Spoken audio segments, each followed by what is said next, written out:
I'm Gloria OBrien from the Veterans Network. We're here today at U.S. Vets in Long Beach, California, a site that contains job placement, homeless assistance, and a very special program for women veterans called Advance. I've had a chance to sit down with Steve Peck, director of the program, to talk to him about where it started, where it's going. So Steve, you are Senior Vice President of Community Development for U.S. Vets, and you've been with the U.S. Vets for a while. Can you tell us what you've done there and what the program's done, and just give us a little background? U.S. Vets started in 1993. It was LA Vets then. We started in LA at our site in Inglewood, and started really with, we had no money. We worked with a person who bought the building that we are now in, and that's a building that now holds about 490 guys. We started with 5 guys. Really? There was really no money. We just had a lot of passion to do what we do, and finally began to develop the program. So that really was our learning lab. We developed all the employment programs, the mental health programs that we now have developed at the other sites, at the 10 other sites that we now operate. So you have 10 sites around the United States that help veterans. And we do. Okay. We have about 2,000 beds, about 2,100 beds actually in the 10 different sites, and 1,000 of those beds are in Los Angeles. Our 2 largest programs in Inglewood and Long Beach. Both have around 500. Long Beach has about 550 or so. So about 1,000 of our beds here, and some of our specialty programs are here as well. So that really addresses a lot of homeless vets, and not just homelessness, but unemployment and substance abuse and all sorts of things, right? Disabilities. We started particularly reaching out to homeless veterans and bringing them into housing and helping them find employment, and working with the VA to get them mental health and physical care. We have since evolved into more homeless prevention as well. We want to get them before they get homeless on the street, particularly with this young generation of that's coming back from Iraq and Afghanistan. They're not homeless in the way you think of it. They're sleeping in their car, they're sleeping at their parents, and their parents don't know what to do with them. So, with the women's program, we discovered they weren't getting the services that they need because they wouldn't go to the VA for a variety of reasons. So we began to start specialty programs, and here at Long Beach in particular, we've been able to start 3 or 4 of those to address the specific issues that veterans have that would prevent them from reintegrating with society. Our job is to make them self-sufficient again, and whether that means fully employed, whether that means getting them onto a disability so that they can live with dignity. We want to do whatever we can to help them move forward. It is very difficult coming back from being in the military into normal society again, and so prevention is part of something that has to be done more, rather than ignoring the issues, and then you have someone who's homeless and is in a worse situation than they would have been. It's an adjustment. My generation, Vietnam veterans, came back and encountered a lot of trouble, particularly because it was an unpopular war, and they weren't getting much help from the VA, and VA wasn't addressing homelessness at that time. So we are determined to work closely with the VA, and we really partner with them doing the things that they can't do. They don't do housing. They don't do a lot of employment. They can't do some of these specialty programs. A nonprofit like ours is a lot more nimble. We can respond to the problems as we see them, so we really listen to the veterans that are coming into our programs, finding out what they need, and going out and finding the fundings to enable us to start the programs. Well, that must be a big undertaking to find funding and privately donated funds and things. How do you do that? Any way we can. We get a lot of government grants. We've gotten really good at the government grants. That's good. And that's, that you can really get a lot of money through government grants if you're really performing the work. So we always overperform on our grants. We make really sure, it's our passion to do so, but also, for the sake of the grant, we really have to provide a whole array of services, and each grant allows you to provide a specific services, so we've put a number of grants together so that we can provide the whole array of services that's smart. that these guys need. We have career centers at each of our housing sites. We all have employment programs, so 90-day employment program to help guys find employment, get job training if they need to. And then with this younger generation, where a lot of them want to go back to school, and they're not ready to go right back into a job. They're still suffering from combat trauma. We want them to address that first. Right. Get yourself straight. Let's figure out what you're going to do next. A lot of them want to go back to school, so they're going back to school and staying at our place. And then we're hooking up with the GI Bill, the new post 9/11 GI Bill. Okay. So a number of them have moved out, are going to school, have their own place, and they really are ready to take on the next phase of their life. That's great. Right now, obviously, it's a very difficult economic time. It's a much worse time to be re-entering the job market. It is, yeah. Combine that with coming back with PTSD or injuries or anything like that, it's much harder. It's more competitive, and so they need a bridge. It's a big adjustment. When we're trying to go off to war, it hardens you. There's no doubt. It hardens you, and you're trying to do certain very specific tasks, and you're doing it, with your unit. And coming back out, it's almost like you're kind of cut loose. You kind of don't know where to go, and all that hardening that took place to send you into combat, you have to undo all that, and that happens easier for some than for others. So the psychological counseling is really important. The jobs that they're trained for in the military don't necessarily transfer to civilian life. If you're a tank driver in the military, it's not much use for that out here on the street. Not too many. So a lot of them want retraining and education, and they really have to acknowledge what they've been through and take some steps to overcome that psychologically, and then really begin to look forward again. Instead of it's so easy to look back at that and the traumatic things that they went through, and that holds guys back. So the experience that people like you have from being in Vietnam or coming back really helps this generation's vets coming home from our wars now that you can look at it and say, oh, we need these programs, we need this, and you're putting it into place. We feel a real urgency about that. We don't want these guys to end up on the street. And actually in our program here in Long Beach, our Young Veterans Program, one of the programs is facilitated by a Vietnam vet who shares his experience with that. So it really is a great way to be able to share that experience. We started the women's program back in 2001, understanding that there was a lot of women who were avoiding the VA, weren't coming into the VA because it was a real male place. Right. And what we didn't know at the beginning and really understand now is that a lot of them wouldn't go to the VA and they didn't want to be around men because they had been sexually assaulted by a man. Right. So they weren't going to walk into a program with 30 other guys. They just weren't going to do it. So we started this program out here. We had the ability here at Long Beach to separate them in their own building. So it's a place of safety, and we were lucky that the VA here had a women's center, and there was the doctor there specialized in sexual trauma. We had discovered that was a fairly significant issue among these women, so they can get that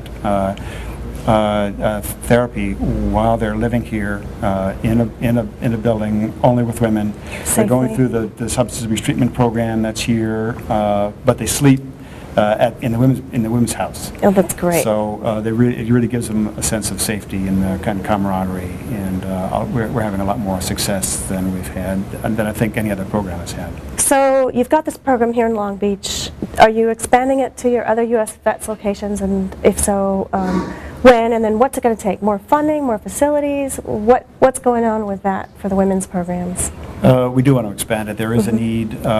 Women represent more of the military than they ever have, 14%, and a number of them have sexual trauma issues. It's a significant issue.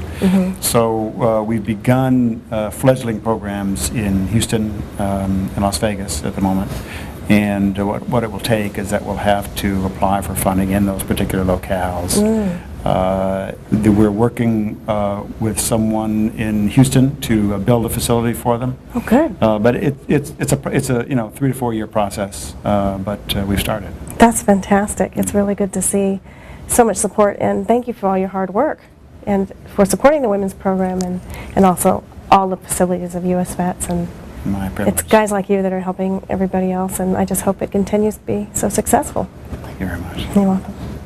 Steve introduced me to Diane West, the director of the women's programs here at the Long Beach site. These programs include the Renew program for trauma, work reentry help, the Life Plan track for the disabled, substance abuse treatment, and help for women veterans and their children. Diane has taken her years of prior experience working at the VA and brought it to U.S. Vets to create this successful program that works with the multi-layered problems that women veterans face. You know, sexual trauma is like a core issue that affects most of our women vets. Right. And around that comes, substance abuse, homelessness, unemployment, their children, like losing their children, some legal aspects, Right. Domestic violence. All these issues were wrapped around there. So we were really lucky to write a grant for the Renew program for sexual trauma in 2004, and we started treating that issue specifically in 2005. So since that time, we've treated over like 120 women in that specific program. And since the opening of the Advanced Women's Program, we've treated over 600 homeless women veterans. Oh, that's fantastic. How long do they usually stay? How long does it take to, get your life back together, depending on what your issues are, and start over?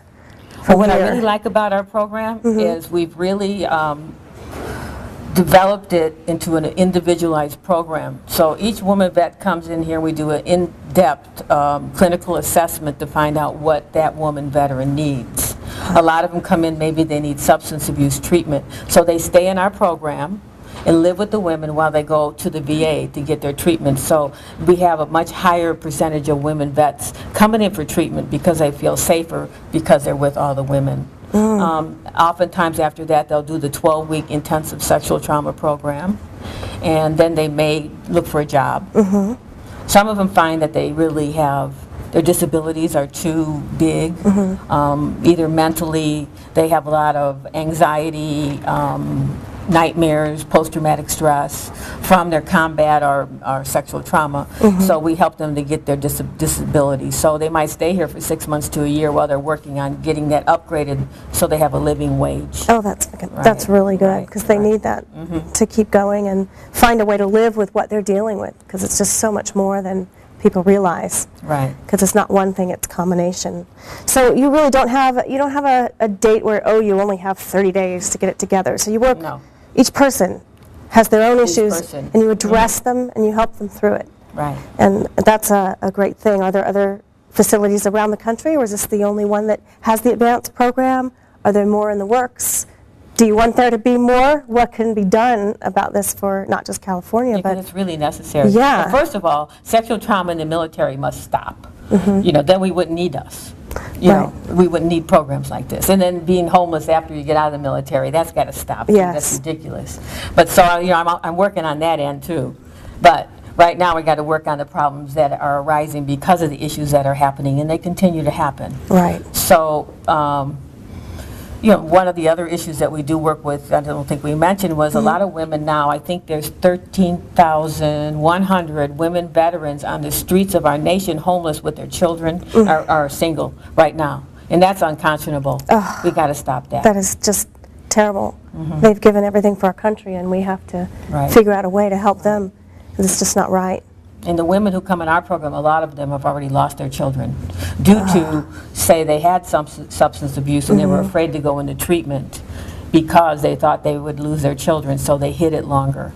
So I'd like to have a place where they can come in, like we have now for the women with the children, and be able to get their treatment at the same time. After they get this treatment, are then they able to get some sort of legal aid and maybe get their kids back, or how does that work? Is it too late once that's happened, or is there hope? Oh, yes, after all of that? No, I've gotten Yeah? a lot of the girls' children back. Ah, that's And great. I've gone to court a lot of times. Oh, right. good. And we have legal counsel that comes once a month now and works just with the women's issues around sexual trauma and getting their benefits and about helping them to get their children back. Oh, that's So great. and it's all free. It's pro bono from this legal counsel that we have. So it's a whole life system. Right. It treats their whole life and Right. helps them get back on track. You know, a veteran gives their whole life up for grabs when they go to war for us or when they go in the military. And it's important for us to give that back to them because it's been taken in so many ways with sexual trauma, with PTSD, with, you know, traumatic brain injuries, all the things. Right. You know, and most people don't think of women as having been affected that greatly, but more so than men sometimes. I think they so. are. I think they respond. They're having more problems. I mean, if they're in the same like combat, women seem to have a harder time with that. You know, being their friends blown up around them and just being in a bombing of their own car and their injuries and plus the sexual trauma. Yeah, they you seem add like them. they have it's more difficult for them. It's a maybe harder road. We are softer in that way, but we're tough. But tougher because We're we have to tough. survive Yes. harsher circumstances emotionally. So this is fantastic, and I hope that this will continue to spread throughout the country, and there will be more. Now that your program's here, I mean, it's kind of a platelet. They could do this anywhere, right? The plan is now, I heard, that to send me and some people like to Houston and our site there, because Right. we couldn't do this without the VA. So we have to work closely with the VA, and I think that's an advantage for me because I worked for the VA for 30 years and I really know how to work the system, and I know a lot of people. So, I mean, we meet with the substance abuse treatment program, myself and my staff, the clinical staff, weekly, and go over every one of the women that are in there. Oh, that's good. Also, today I'm leaving to go to talk to the sexual trauma team at the VA, and we meet there weekly and that's go do great. case management with every one of the clients in there. So I think it's really important when we do these programs somewhere else that we're working with the VA at the site intimately and knowing that, we have to trust each other. We call every day. We say there's problems here or what's going on here. So we can't do it without, the professional staff at the VA. It's a joint effort. It It is has to be. totally. Yeah, we really have to, be honest and open and continue those lines of communication with each other and know that we can't do it without each other. Well, thank you for your hard work. Okay, thank you very And much. I I'm was sure. honored to come here and talk today. Oh, we are thrilled to be here and really appreciate what you're doing for the women vets. After my talk with Diane, I was able to speak with 4 of the women who are in the advanced program. 3 of these women served in the Army and 1 in the Marines. So ladies, all of you served your country and came home and at some point ended up being homeless.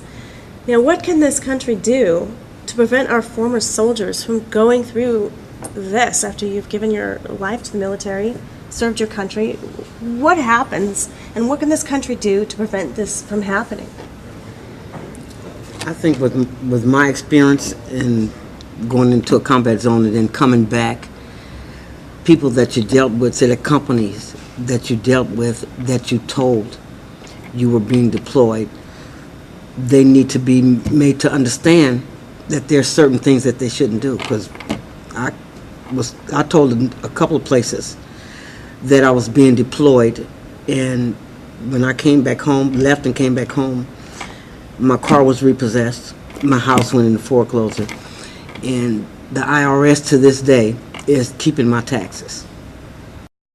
I've been out of the Marine Corps for 10 years, and I never knew any of this was available. Never. I went to the Loma Linda VA for years, and don't get me wrong, that hospital is amazing. I love that hospital. But I had no clue. There's nothing teaching us how to go back from military life to civilian life, because that's such a drastic change. It's so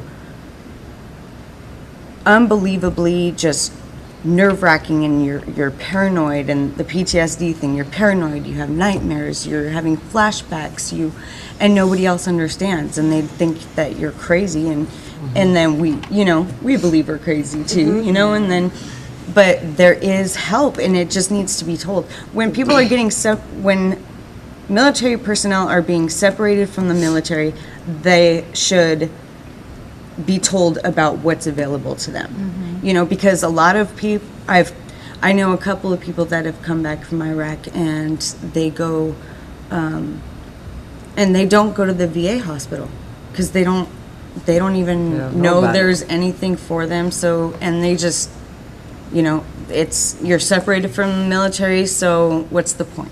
When you're in the military, you get, you know, molested in the military, you hold that in, you're not allowed to tell nobody, you keep it to yourself, and you want to know what's wrong with you. Why am I acting like this? Why my life is so unmanageable? Because of the things that the women go through in the military. But when you come out and you get into the programs that they have for the PTSD women, they teach you how to live again.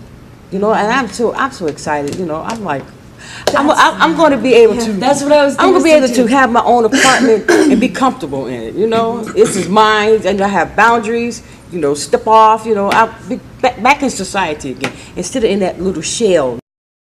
With the services by U.S. vets, when you get there, at first it was just the simple things because I hadn't been eating well, and I had medical issues that I wasn't taking care of, which now I go to the hospital and the VA takes care of all my medical issues and stuff. And but when you get there and you're welcome, you know, to the place, and all of a sudden you have a bed to sleep in, and you have food to eat, you know, and those little things start to build up and give you hope. You know, and then the support, you get to know people, because I isolated a lot and I wasn't around a lot of people, so at first it's like, oh, it wasn't very comfortable. But now, you know, I love it, and I always remember just the simple things, you know, because I lost all of that, and I was already going to all these different churches looking for food and all that stuff, and I hadn't experienced that before. And I have an 11-year-old son that, you know, was starting to live that and starting to, you know, see the results of my substance abuse. So, you know, it's much better now, and he's going to have a better mom when I get out of here. That's great. And that's thanks to the, you know, the Women's Advanced Program and U.S. Vets. Just like they give all that information out when you come back.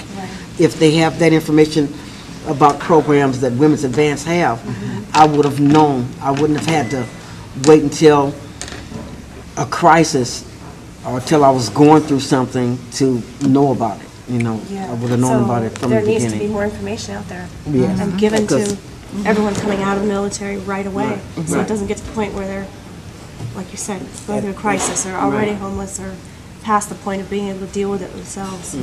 So that's a big problem in coming back and not getting any information. Don't know what to do. You don't have no information, and you don't, you know, to deal with your PTSD problem. So I think we, you know, since they should have it so, like when the ladies that's coming back from Iraq, they know that they're going to have some issues, and they should have a network telling us exactly where to go to get help for what's wrong with you. You know, And to like- expect that you might have some things. Yeah, you know, for them and their kids, because you know when they come home from Iraq, you know, you're just a basket case. Renew is the only military sexual trauma / PTSD / addictions treatment. That program, the one here, is the only one in the nation. Wow. It was started by Diane West and Dr. Lori Katz, and they've been doing it for about 3 years, and they're really trying to get that Funding and grants and all that. Right, they want to get it started everywhere. Yeah, it needs to be everywhere. It needs to be. There's going to be a bunch of women coming back, and they're going to be all messed up because and they're going to have to know exactly how being to work bombarded with mortar rounds, if not every day, every other day.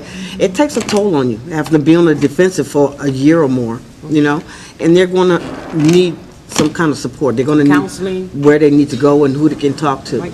And if that information is put out to, even if you send them to the different military posts, they'll be able to get it when they'll have it Packets of when they come back. information, just Right, sources yeah. that they can right. get help from. Being separated from the military, it's like a process of a couple of months. There's no reason why, while they're waiting to be separated from the military, that they are not being filled in on what's available to them at that time. Even Because psychologically, you know, debriefed and given help and information and Most definitely. skills and cognitive therapy or whatever it takes to start the transition.